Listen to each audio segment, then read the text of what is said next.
Former New England Patriots player Aaron Hernandez suffered substantial damage to parts of the brain that affect memory, judgment and behavior from the most severe case of a degenerative disease linked to head blows ever found in someone so young, a researcher said Thursday. Dr. Ann McKee, director of Boston University's CTE Center, stressed that she could not connect the dots between the brain disease chronic traumatic encephalopathy and the behavior of the 27-year-old who hanged himself in April while serving life in prison for murder. But McKee said CTE had significantly impacted key parts of Hernandez's brain, including the hippocampus, which is associated with memory, and the frontal lobe, which is involved in impulse control, judgment and behavior. Story continues below. Advertisement. We can say collectively, in our collective experience, that individuals with CTE, and CTE of this severity, have difficulty with impulse control, decision-making, inhibition of impulses or aggression, often emotional volatility and rage behaviors, said McKee, who has studied hundreds of brains from football players, college athletes and even younger players, donated after their deaths.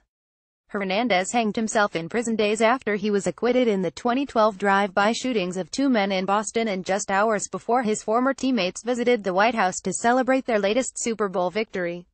Aaron Hernandez's brain shows substantial damage. Reuters prosecutors contended he gunned the two men down after one accidentally spilled a drink on him in a nightclub, and then got a tattoo of a handgun and the words "God forgives" to commemorate the crime.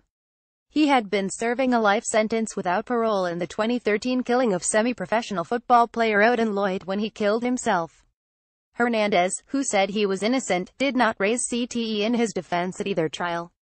CTE, which can only be diagnosed in an autopsy, has been found in former members of the military, football players and boxers and others who suffered repeated head trauma. Researchers confirmed in September that Hernandez was diagnosed with stage 3 out of 4 of the disease. But McKee had not publicly discussed her findings until a conference at the university on Thursday. Story continues below. Advertisement. After Hernandez's CTE diagnosis, his attorneys filed a lawsuit against the NFL and football helmet maker Adele, accusing them of failing to warn Hernandez about the dangers of football.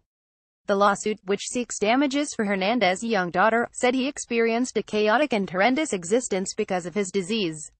While the outside of Hernandez's brain appeared normal, the inside was riddled with CTE, she said. There was evidence of previous small hemorrhages, which experts associate with head impacts, she said. Other parts, like the hippocampus, had begun to shrink and large holes were found in his brain's membrane, McKee said. The next youngest person whose brain they've examined that showed such serious CTE damage was 46 years old, McKee said. These are very usual findings to see in an individual of this age, McKee said. We've never seen this in our 468 brains, except in individuals some 20 years older, she said. Hernandez inherited a genetic profile that may have made him more susceptible to the disease, McKee said.